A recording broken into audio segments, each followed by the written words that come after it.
Welcome to the Quick Tap Rugby Outlier podcast. I'm Nate Augspurger. I'm CJ. I'm Chef Roc. The podcast that brings you an elite perspective into MLR rugby. Hey, welcome into another episode of the Quick Tap Rugby Outlier podcast. I'm your host CJ, and I'm here with 2019 best scrum half and participant in the 2019 World Cup, my man, San Diego Legion's own Nate Augspurger. Nate. Yes, sir. And our other co-host is Chef Roc, the world famous Chef Roc, sports enthusiast, Oh, yes. sports lover, food enthusiast. What's happening, my man? How you guys doing? Good, Doing man. great, man. Yeah? We were going to start off with a good show this week. We're talking about a lot of stuff that happened this past weekend. What I consider one of the best week of rugby I've seen in the MLR, but unfortunately, because of what's happening in the world today with the coronavirus and the COVID-19, the season's been suspended for 30 days, like every other team, other sport. Crazy. So it's we're gonna ask. Luckily, we have Nate who's plays, and we're gonna talk about his opinion about that. But let's speak a little bit about Week 5. Some of the best rugby I've seen, and San Diego Legion now the only undefeated team, right? Yes, sir. The only undefeated All right. team. Yes, sir. Congrats. That's a big deal. That game was close. That game was close. It's very close. The Legion was up, and then the Legion went down, and then what's interesting when I was watching it is that they had a penalty scrum, the penalty try, and then they had was it a penalty kick or was it just actually a free kick? Yeah, a penalty kick. Penalty kick, and they went up, and I was like, "Oh man, this ain't looking good, man." Because first San Diego State loses, and they lose the tournament, I know. and now San Diego Legion's gonna lose. And I was feeling really bad. I was feeling down, and I was like, "Man, what's gonna happen?" And all of a sudden, man, the momentum started to shift. This Legion started playing defense, and they started playing defense, and the crowd started getting involved. And I was like, "This is what I'm talking about." Momentum change right there, right? Momentum change. Hey. So, how'd you see it? Because you didn't get a chance to play again this week due to injury. Right. I was running the water, man, but apparently my wife was on TV a lot. Yeah, I saw her, man. No, She got more airtime than you. Serious. No, the home crowd, man, they're the best. Yeah. They get going. Get going. They hold the thumbs up for when Joe's kicking, and when the other kicker kicks, they put the thumbs down. It's like, it's really cool. No, I just thought, man, did our forward pack step up big? I think some of the backs were like, we didn't really get to play with the ball that much this game, but it's just kind of the way it went. And our forwards really stepped up, man, and they were crucial. They spoiling some of their lineouts. A huge battle in the scrum. Yeah. And that's when you play real game. good defense. I mean, oh, man. For me, I got really excited at that point when I was like watching it, and then I was like, "Oh my God, that's a scrum, man! Come on!" That's crucial. Especially when they were on the other side. New York was getting ready to score, and I was like, "Oh man, come on, we gotta stop! And they stopped them like 4 or 5 times. You know what I'm saying? Oh yeah, that was great. And I was totally impressed, man. And, by far our best defensive stand of the season. And we needed it the most. I mean, shoot, now that you're recognizing the season's on hold, we needed that win so we could be at top of the table. Now, when you guys do come back, say if they all decide after 30 days you're going to come back, you guys are a top team. You were talking maybe you get a bye that first week? It's interesting. It's an interesting situation right now. I think things are really fluid, so they could change a lot. Yeah.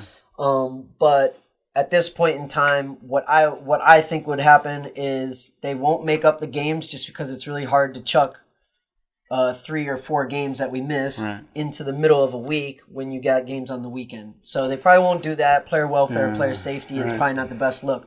So they'll probably just can those games and move the season on as it was once we get 6 back. games? So it'd be, if we miss 4, it'd be the last 6 games of the regular season and straight in the playoffs. You would have played 10 games out of the season. That's enough to justify, seeds for the playoffs, right? Definitely. I mean, let's be honest. When you start the season, you get credit right when it starts. Mm-hmm. Every game should matter. Especially when there's only 16 games, kind of like NFL. NFL, man, every game matters. NBA, a little bit of leeway. They play a lot of games. That's a sport where you can play multiple games in a week, though. But for us, when you go one week at a time, it's huge. So for us to have a hot start, I mean, that's exactly what we wanted as a team. We went into the season. We wanted to be out of the gates fast, and we weren't planning on slowing down, but obviously things have been slowed down. And what you have is this is my problem with it, is that this is the kind of game that you cannot, I don't think you could take a 30-day break and come back at the same level you was before, because the game's so physical. Like basketball and baseball, you could take some breaks because it's a matter of just getting your eye-hand coordination together. But this game, where now it's so physical, so the top couple teams, Colorado, New York, NOLA, actually New York's in the middle. So they may benefit the most from this kind of break because they get their players healthy and come back in. But I see teams like Seattle, I see teams like is there a Phoenix or? No, it's not. I'm sorry. It's like Seattle, New England's dropped down to the bottom. So the teams like that can use this opportunity to rebound, get their players healthy. Because when you got momentum going, like you got that game you guys played last week, this past week, was you were down, you saw the momentum shift, then shift back and shift again. But that's a team was on a roll. When you get shut down for 30 days. How do you get that momentum back? How do you feel about that? Because I see an opportunity for teams at the bottom to come into the middle, and position the playoff. The playoff picture now looks different. Yeah. I think it looks different. How you feel? Yeah, I totally agree. I agree. I mean, it's going to be interesting to see, because this is where I go back to. It's so important to have a good setup from your front office down to like the players and what we get, and whether it's treatment and all the other stuff, and what your gym setup is, what your training setup is. I think all that stuff shines through when stuff like this happens. So San Diego, luckily, we're like a team that's built for the adversity, and I think we'll do really well. But you're absolutely right. There's a fitness level that needs to be maintained. There's a freshness and injury level now that all teams get, right? So for a guy like me who's been dealing with my ankle injury, it's like, wow, okay, now I get a couple extra weeks to not worry about necessarily trying to push to get back in the squad, but just working on the recovery day in, day out. So that's huge for me, and there's going to be other teams that are beat up right now. They'll be like, sheesh, it's going to be nice to get this guy back. It's going to be nice to get this guy healthy. It's going to be nice to rest these guys. So it really depends on what the teams are, how they're going to approach it. You just don't know. Teams like Houston, in last place. Win one game, they lost 4. This is an opportunity for you to refocus and then kind of sit back and find out what was wrong. Yeah, why you lost the first 4 games. Yes, and study the films a little bit more. You got a little bit more time. So I think. I mean, again, obviously, we gotta respect this as an opportunity for us to slow down the coronavirus and help everybody, because this we have to think about not just the fans of sport, the sporting event itself. We have to think about everybody else. But it's one of those things I just feel like I wish we can keep the momentum going. You know what I'm saying? Keep the momentum going. Like, basketball, it's for some players, it's a healing process. You know what I'm saying? Take some time off, but they'll get back right into it. You know what I'm saying? But rugby is one of those sports. It's so physical. And watching the game this week, man, I mean, just think about the tries. Throwing the ball. And I saw a couple different plays, man. I was like, whoa. Brutal. It's a brutal sport. But that guy's not getting up. Yeah. So again, then maybe it works in your advantage where you get some time off. Now your players get well. Your players get healed. Like, you're injured right now, so you now could come back stronger and ready to play, and so you won't miss any more games. So it's so maybe it's a good thing. But how do you think that the league right now is handling the COVID-19 and the coronavirus? You being part of the league, and how does it affect your income? How does it affect what you're trying to go forward to do? How do you think the league is handling this? I think that they're doing a great job right now. So I was watching the basketball game. It was Dallas. It was Dallas versus Denver, and Mark Cuban came on, and he already started talking about it. I thought he summed it up really good. Shout out to Mark Cuban. He's a rugby guy. Right. If you guys don't know. Right. But I thought he summed it up really good. Like, there's just so much safety that goes into it, and so many people that you have to care about and worry about when it comes to sport and being in the community and the people that are involved, whether it's in the organization or followers or supporters. And that stuff's really important. And the league isn't like discontinuing the players' salaries or anything. So everything is going as it should be, I'd say. And it's just a matter of hold on and wait to see what the next steps are and how everything's going to go through the suspension, because it's a process. But I think they're doing a great job, and like the San Diego owners and all the owners got together with the MLR So they're doing the due process. Doing the best they can do. Yeah, absolutely. So like the NBA, I just saw in the news today, Kevin Love donated $100,000 of his salary to the concession workers inside Cleveland because they're going to lose their job for the next 30 days. No games, no food. So that $100,000 will be spread amongst all the concession workers, and other players are going to do the same thing. You have the same thing happen in San Diego.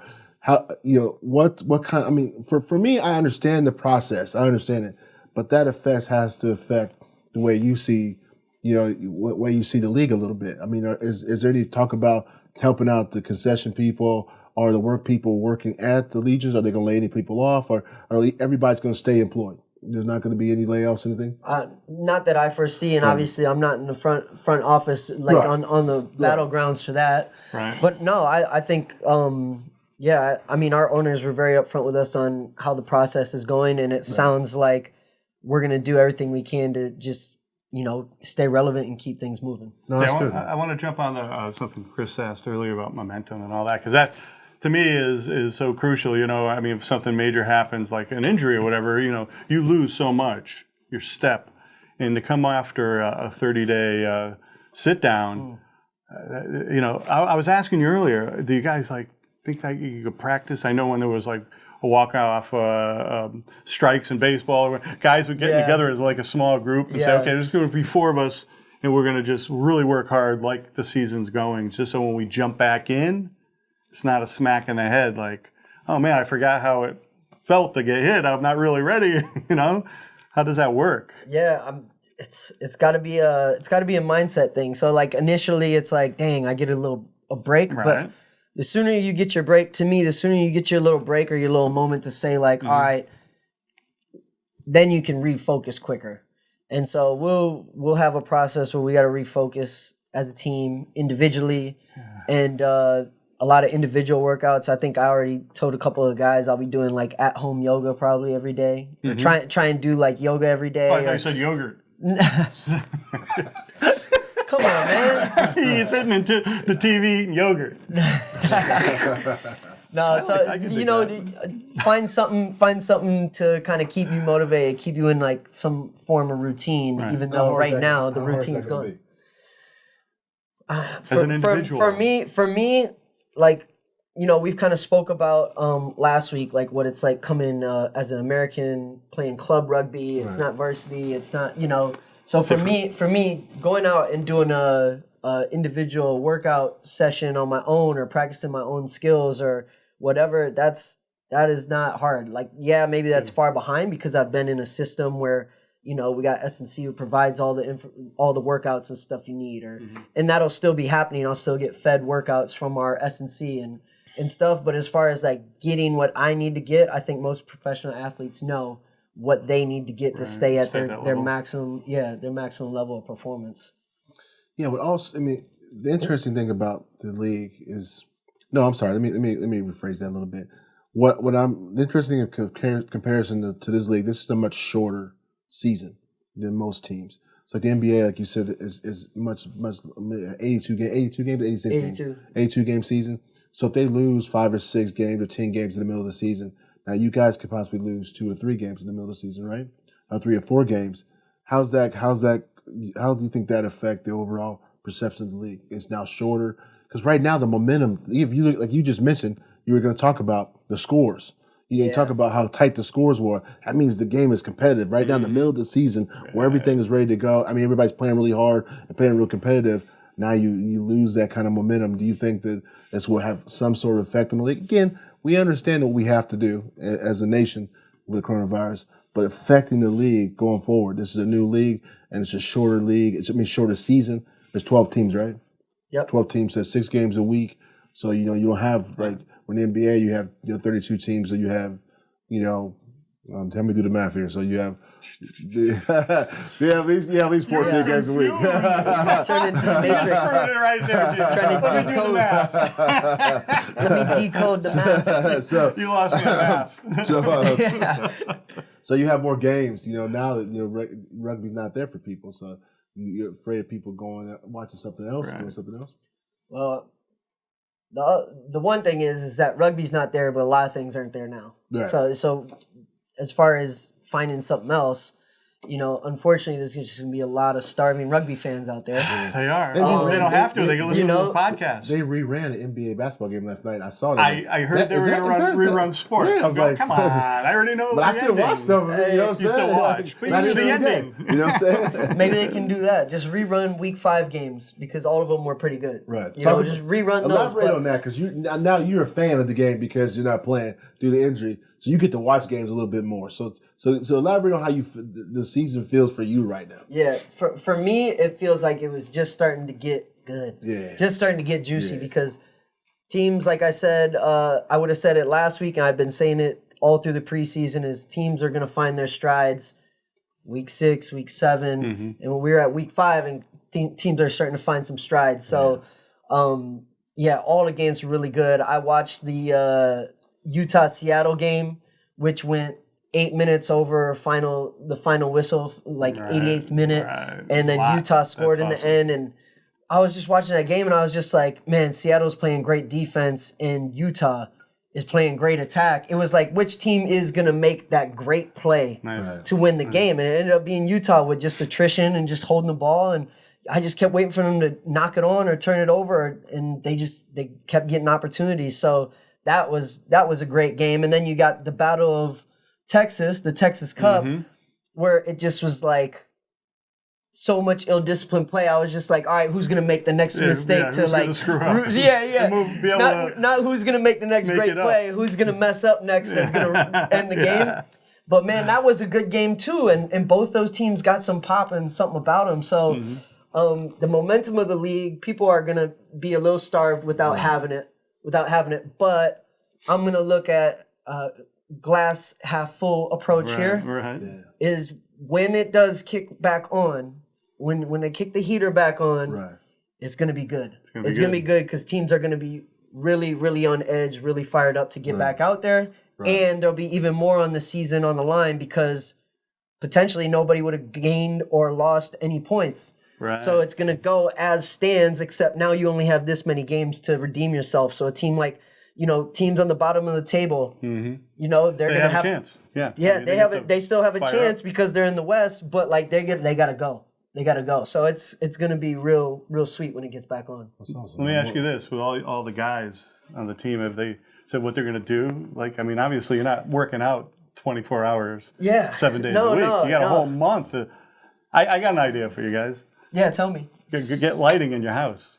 I know that little investment for your house. Well, yeah. Well, you have time now where they could actually, not leave it to someone else in the house. So I got a great company too that I've been talking up. Ocean Stone Architectural Lighting. You know the company, right? Fully customizable track lighting system for your phone, for your house that you can control from your phone. I think we were joking earlier saying, if that, your young child has a date out there, you can flash on the lights and turn it into the Grisham home. What's cool is because you can set up like seasonal lighting on your house. That's right. So, you see the guy making that move on your girl, your young daughter outside, you flip on the animation. I mean, you can light up the whole outside of your house. I'm going out there. Scare the hell out of them. Well, it's got full color spectrum, so I mean, you can really change it up and set preset patterns. Really cool stuff. If you want to get a free quote on your home, just go to oceanstonelighting.com. Really cool stuff. I think you guys will probably find some things to do in this definitely 1 month of. I know I got golf on my mind. Oh, we'll see. I've got a little bit of golf on my mind. It's one thing that you can do whether you're in season or not, but definitely with this little break, I'll go. I don't care if it's raining in San Diego. Yeah. There you go. That just makes it cheaper.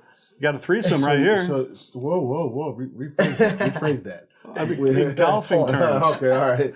Not tennis, not 40 love, brother. I mean, I like you, but most athletes, when they're not playing, they watch other sporting events. Yeah, what's happening now? Like now, it's like I wonder what athletes are going to do. Cooking shows. So now I'm worried about Chef Roc and Roku. I'm worried about those athletes that are on the brink, a little bit of troublemaker. Well, they're going to get in trouble at home. What's he going to do? Get off the couch, honey. Get off the couch. He got 30 days free to do whatever he wants to do. It's not a good thing for him. You know what I'm saying?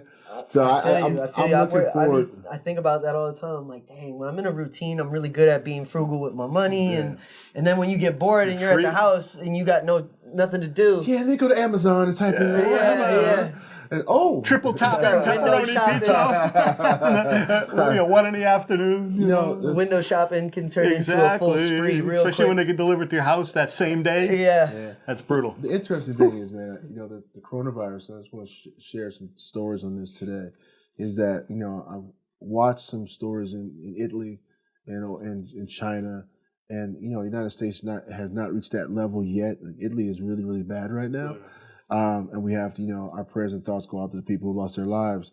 But one of the things I'm concerned about in this country is that, getting out there and spreading the virus. So I would just tell everybody who's listening to this podcast, hey, do your due diligence, wash your hands, cover your face.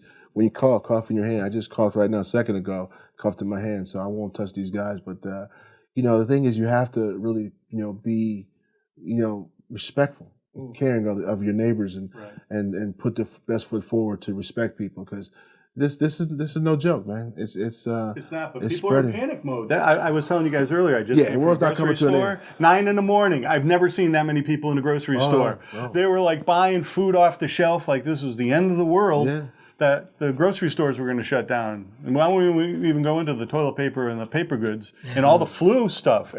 It's interesting is that Hoarding. I was at Costco and I was in the Costco. The lines were all the way back to the refrigerator section. So I looked at it and I go, I took pictures, and everybody in the store was taking pictures. Yeah, they were they've taking never pictures, seen it so like they want that. to post on Instagram and share their friends. So I took pictures into my wife. My wife says, "Wow," and I was like, she said, "What you buying?" I said, "Absolutely nothing. You're gonna wait I'm in not line? buying nothing now. There's no way." That's right. And I went to the pharmacy. We had prescriptions to get filled, so I stood in line. It was like 2 people got in line. So I'm over there, and another lady comes up behind me, and she's talking to the lady. She's getting an order filled next to me, and she goes, she ordered some Allegre or something like that. Allegra, yeah. Allegra, and you can only buy 20 tablets a month. You can't get like multiple tablets. So the lady said, "Well, is there any way I can get 2?"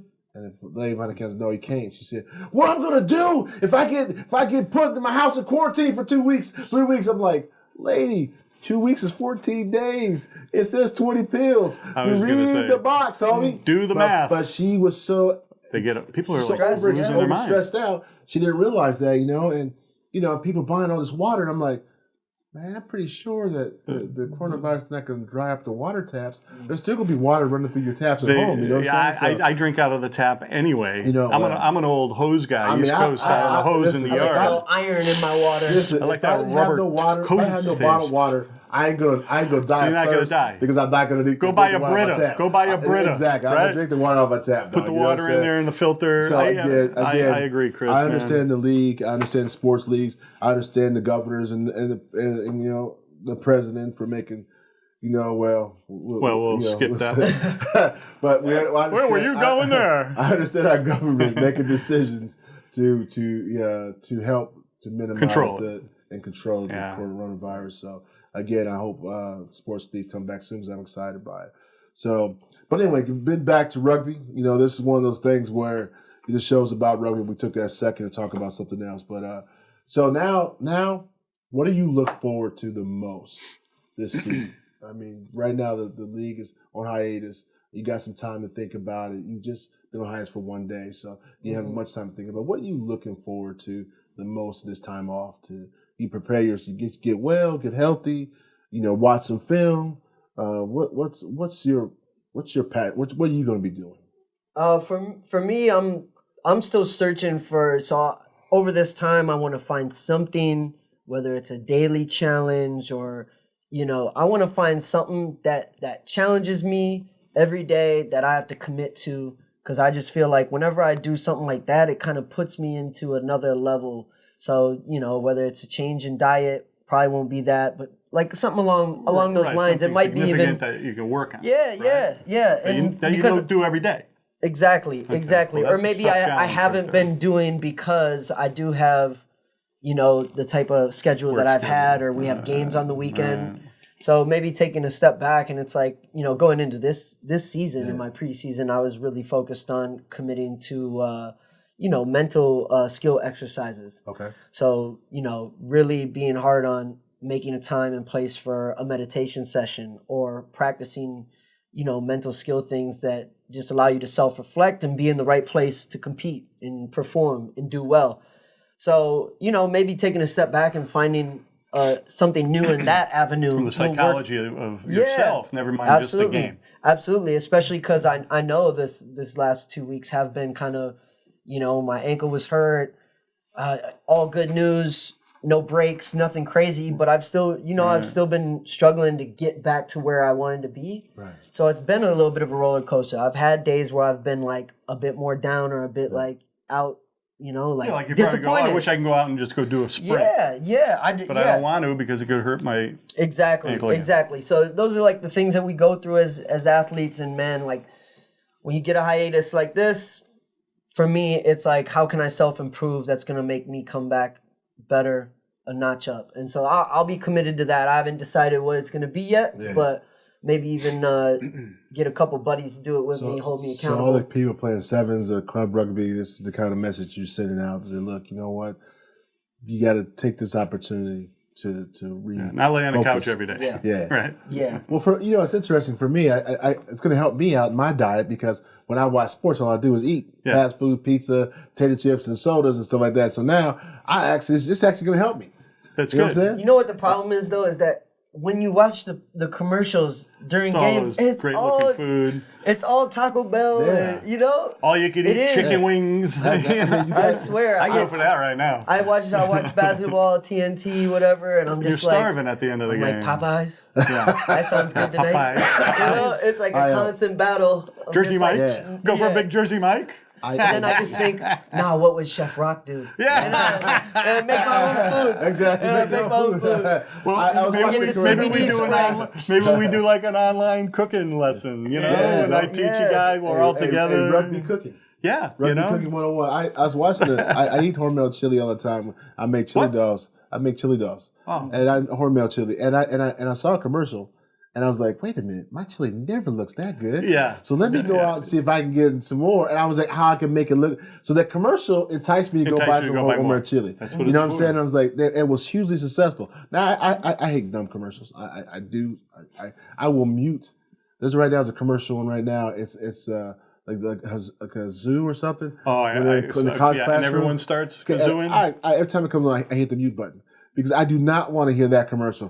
Did you have a tragic event when you were a child? Who in the hell actually does that, dude? No, I know. No one in college. My daughter's in college. If she told me she did that, she'd be booted out. Come on home. First, she'd be booted out. When she got on my smacker. No, bias is never the answer. But I'm just saying, that I would never. But a good tap on the katukas never hurt anybody. No, I can't. We do not condone violence here. No, we don't. But a good smack across the back of the head don't hurt. Hey, from Italian. Not that we do it. From We're Italians, right? That's where I went bald. Back of the head. My grandfather would always say, "Did you mow the lawn yet?" And I said, "No, I didn't mow the lawn yet." Boom! In the back of the head. They call it a scalp. They actually have a name for it.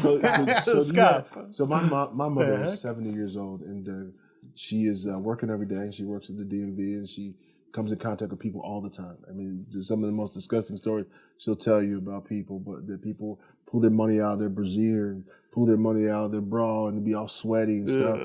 Gross. So I worry about my mom every day. I worry about the virus stuff. I've been thinking about that. So you talk to your folks and your family, and because you're from Minnesota, right? So you talk to them back there about how things are going back there, coronavirus and CV-19? Yeah, I keep in touch with them. They're a bit like me, like I stay pretty short. Well, I stay pretty in the moment, I get in my bubble. Like I'm not trying to say that I don't have, I bear the burden of other people. I get it. Like it's a big issue. Yeah. I don't just like block it out like that's not my life. Right. But my parents are like me, man. They're not going to be the first ones to panic, but we're in panic mode, you're right. They're not going to be the first ones to panic, but everybody's just gotta, my mom, she has a few clients. She takes care of elderly people in their homes. Oh wow! So like she needs to be very smart about where she's gonna go. If she's doing yoga or whatever, if she's going to the gym, she needs to be very smart because she's gonna be dealing with people who are susceptible. Mm-hmm. But at her job, she, those people aren't going out getting, doing a bunch of stuff. So she's taken all the precautions. And my dad, he works in sales. He actually he sells janitorial supplies. He owns his own small company up in Minnesota, and so he sells cleaning stuff. Mm-hmm. So I'm sure business is good. I'm sure business is good, but no, they're not panicking. My older brother, he's got a 2-year-old and just had a newborn baby. and mom's at home still recovering from the birth. So, he's just sticking to his job and washing his hands, make sure, bring nothing to those babies. That's all you can do is kind of follow some of the rules that are out there that, basically stops it from spreading via contact. Right. But you don't know who has it if they haven't been diagnosed yet. That's the tricky part, right? Is there's a testing process for it, but you can't get tested until you have it. So then by the time you get tested positive, then you could have... It could be too late. It could. So this morning... And that's why it's kind of freaky. It's just going everywhere. You don't know. And this morning they just set up a drive-up window type of testing in New Rochelle, which is like a hotbed outside of New York City. Right. So there's like a little island off of there. I guess it's a private park. So they had the state police guys standing there, and cars were pulling up, rolling down the window. Is this the right place? And the cop sticking his head in, yeah, this is good. And then they said later on, well, what happens is once they know they're in the right place, they drive in, and they have people in hazmat suits and all that. You crack your window down, and they stick a swab in your mouth, pull it out, you shut your window, and away you go. And I'm going, well, somebody should tell the state cop out front because he's actually talking them through the window and telling them where to go. Does the right hand know what the left hand's doing all the time? That's not. It's a triage city right now. That's got the military and everything there. Military. I got an interesting. I would like to hear you guys' opinion because I found this quite odd. So I think it's Adrian. It's like the Adam Schefter of NBA who tweets out all the information first, right? Okay. Of the NBA. He sent out a tweet the other day, and it was something along the lines of Rudy Gobert was carelessly acting out in the locker room around his teammates when he had the virus and stuff. I just found it really odd how they kind of used him as he's the scapegoat. The scapegoat. And then Donovan Mitchell got it. So now I just found it odd that they threw him kind of under the bus that way, as if he was being irresponsible. My opinion is very clear on this. First of all, you don't know if Donovan Mitchell had it first or Rudy Gobert had it first. You don't know who had it first. By the way, there's other people in the organization that have tested positive for the coronavirus. They're not players, other people. But you don't know who had it first, and you don't know if the person who even got tested had gave it to both of them. Right. But Rudy Gobert, what he did was he was at a podium, and they were talking about the coronavirus, and he's like, he's not worried, and he touched all the mics. Every microphone. Touched all the mic before he left. But here's the interesting thing. That's here's the interesting thing. I didn't know that. Here's the key. You would have to touch that mic and then touch yourself. The mic doesn't spray on you.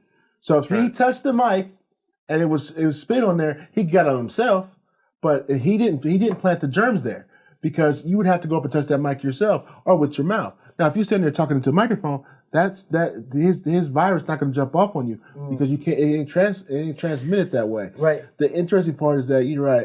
Adrian Wojnarowski's there. Yeah. Is he's the kind of guy who I'm not going to criticize. I'm just going to say this: in journalism and sports media, people want to get the first story out there so you can listen to their story and their side of the story.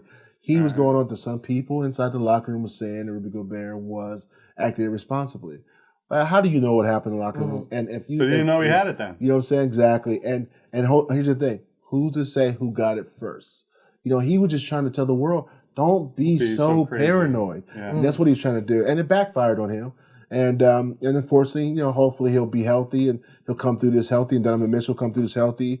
There are people who get sick with the coronavirus, COVID-19, that don't die. You get sick and they treat you with oxygen. That has to do with your immune system. Yeah, treat you with oxygen. They treat you with they can't really do much for you because there's no cure for it. But what they do is they give the problem is breathing and helping your lungs. Definitely they give you oxygen. You know what I'm saying? So again, I wish that's a good, very, very good question, man, because that's what happens in this world. Panic starts in by someone reporting that kind of stuff. Like you watch the president, whether you're a fan of the president or not. He says one thing wrong, and which he does a lot, and then someone in the media runs and says, oh, he said this or this. Believe it or not, is that if you wouldn't repeat that right now, it's okay. If it's about politics, okay, repeat it. But right now, we're in a state where everybody's getting freaked out. It's a medical thing. You can't be making stuff up. Yeah, No. What I'm saying is the president has to be better at disseminating information. That's correct. But, he's never done that very successfully or very well. You know what I'm saying? So we should, at least at the media, say, hey, look, we have a public that we need to stop, torturing by giving them all this information. But again, some information is good, but not everything that the president says. Because I'll be honest with you, I'm not a fan of the president, but I will tell you this: is that right now, I wish he just stopped talking, because it's not that he's ignorant on the subject. He's being told by his own people. He's not repeating. Right. The president is sitting in his house reading the magazine about coronavirus. He's not reading the publication. Someone is telling him that information, and he just disseminating the information. He doesn't understand not to. So that, I wish that we would find a way to balance this out right now when we're at a point of heightened hysteria, because I really think it's paranoid people. And then you got kids. Trust me when I tell you, 5 years from now, we're going to have kids in therapy that said, I went through the coronavirus hysteria and I'm all screwed up now. That's how this world evolves to. So we need to fix this now, because we're kids are being sent home. Right. Schools are closed. Yeah, Ohio, and the Philadelphia, and Ohio and Maryland, all schools, all public schools closed. They pulled the plug. Really fast. So kids are gonna be home and they're wondering why they're home. And then you got kids like, right now, again, we can't, this is a rugby show. We shouldn't be talking about getting too deep in this, but you got kids who actually go to school and that's the only meal that they get, nutritious meal they get. You're right. So You're right. Life's going to change for a lot of people. And I just don't want no more hysteria. Again, I want rugby to come back. I'm now becoming a huge fan of rugby, and I'm excited by rugby right now. I want it to come back. I want the NBA to come back. I want all sports to come back. Some parting thoughts that you have for the podcast? Well, I'll show my stars and bars because I'm a proud American. At the end of the day, we're going to get through this. We'll come back stronger. We'll bounce back. That's just what America does. That's how the people are. We're tough. We're strong.